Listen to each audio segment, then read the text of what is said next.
I am your teacher Diva Manoj Singh Rajput by the Career Coaching Classes.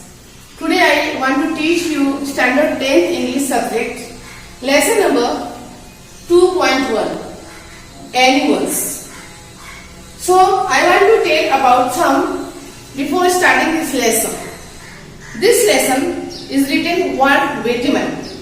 1889 he was born and died 1892. A major figure in early American poetry. He was American poetry and he started to new style of the poem that you can see. He gave the new revolutionary by starting free verse. You know students, free means what? Means that is no matching rhyming words. That is called the free verse. And he respects all human beings and animals, so he given the poem Animals. So let us go start stanza wise. You can see here, I think I put turn and with animals they are. So placid and self-contained. I stand and look at them long and long. They do not sweet and whine about their condition. They do not lie awake in the dark and deep for their sins. They do not make me sick discussing their duty to God. Not one is dissatisfied, not one is demanded with. The manner of owning things, not one leads to another, not to his kind that lived thousands of years ago. So students, let's understand first stanza.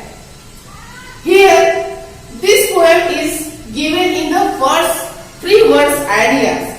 That means जो poem last में matching होते हैं, rhyming word मिलते हैं, तो वो rhyming word की method में आते हैं. But here you can see कि एक भी राइमिंग वर्ड मैच नहीं हो रहे हैं.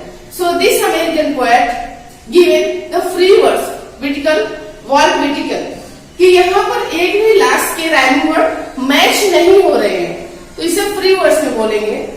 So let's go.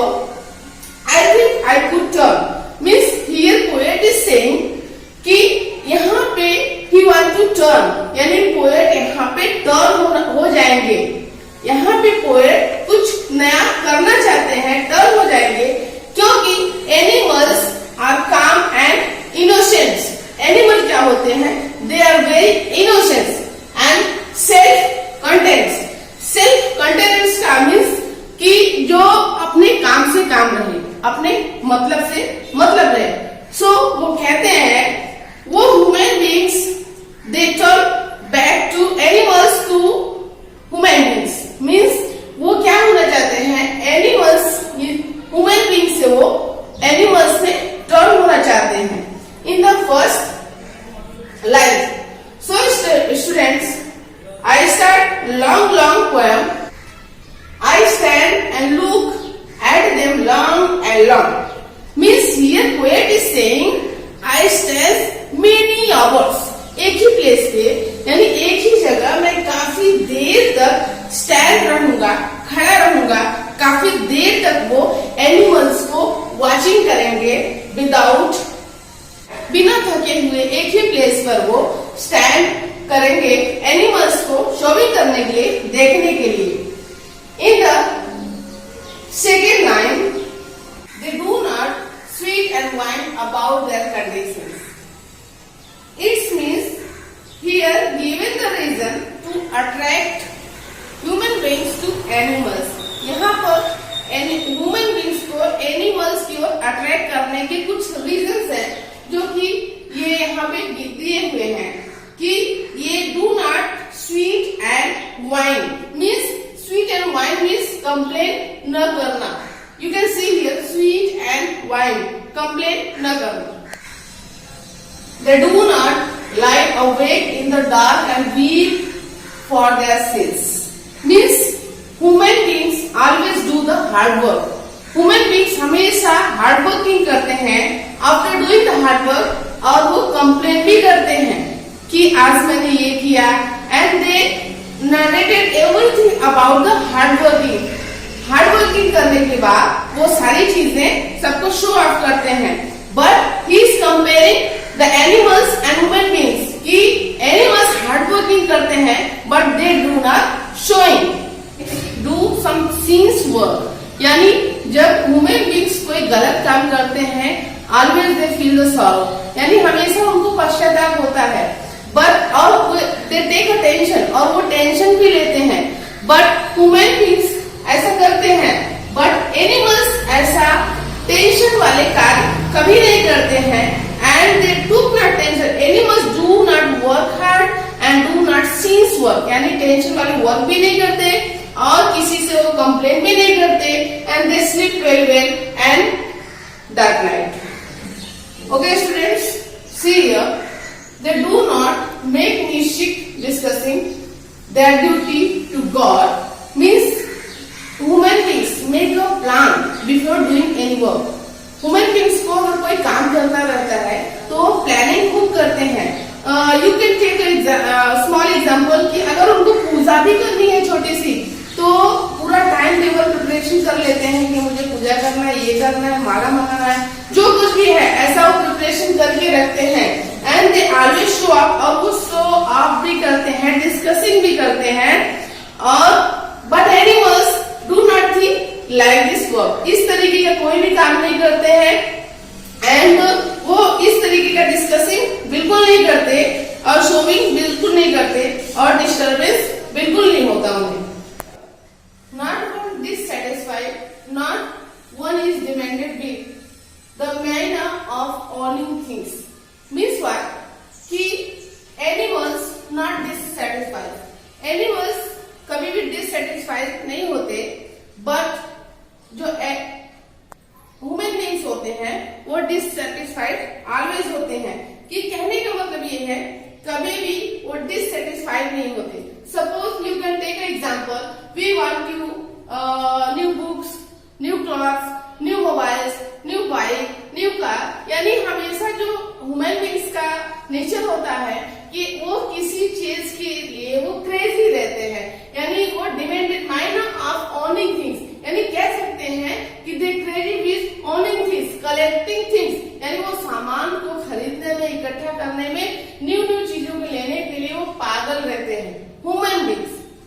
But animals में ऐसा कुछ भी नहीं पाया जाता, वो क्रेज किसी चीज के लिए नहीं होता। नॉट डिससेटिस्फाइड, एनिमल्स कभी डिससेटिस्फाइड नहीं होते, but human beings always dissatisfied, यानी अपनी चीजों को, नई चीजों को लेने में, खरीदने में, इकट्ठा करने में वो ऑलवेज डिससेटिस्फाइड होते हैं।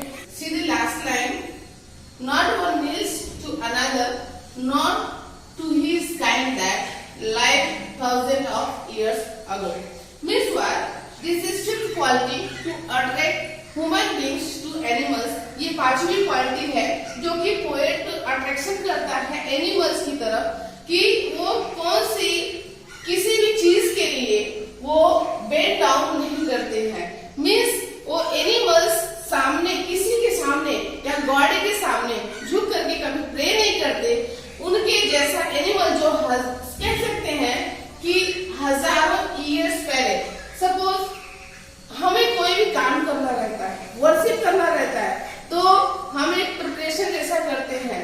कोई मैरिज पार्टी हुई या फिर डेथ एनिवर्सरी हुआ, तो हम उस एनिवर्सरी को बहुत ही तरीके से सेलिब्रेट करते हैं। और जो हमारे एंसेस्टर्स हैं, पूर्वज हैं, जैसे ग्रैंडफादर है, ग्रैंडफादर के फादर है, ऐसा अगर उनका हमें डेथ एनिवर्सरी मनाना हुआ, कुछ भी हुआ, तो हम उनको झुक के प्रणाम करते हैं, प्रेयर करते हैं।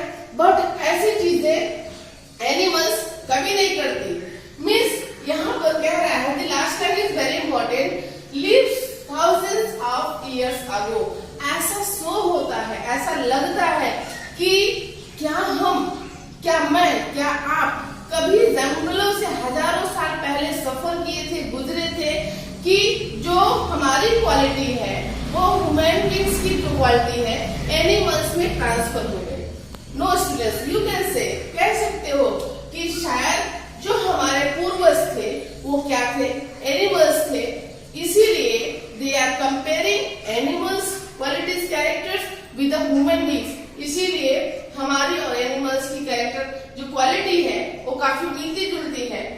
एंड किसी भी चीज को बड़े ही अच्छे से हम मैच करके सेलिब्रेट करते हैं। Last stanza, not one is respectable or unhappy over the whole earth. Means here poet is saying about the animals and human beings कि not one respectable, no one equal, no one unhappy. Means यहाँ जो group of animals है कि everyone has the respectable.